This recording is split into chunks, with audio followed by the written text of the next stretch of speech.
थंडीचे दिवस आलेत की आजार, सर्दी, खोकला त्यावर हा एक गुणकारी उपाय म्हणजे तो एक अद्रक. लोक वेगवेगळ्या पद्धतीने अद्रक सेवन करतात.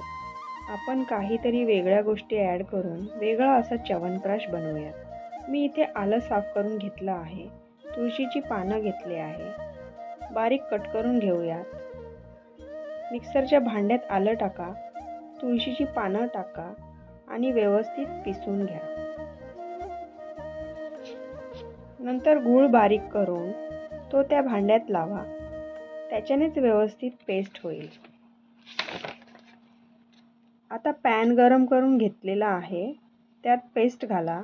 इलायची पावडर, काळी मिरी 5 मिनिटं थिकनेस येईपर्यंत गरम करा. थंड होण्यासाठी ठेवा. रेडी आहे आपला घरी बनवलेला आल्याचा च्यवनप्रकाश.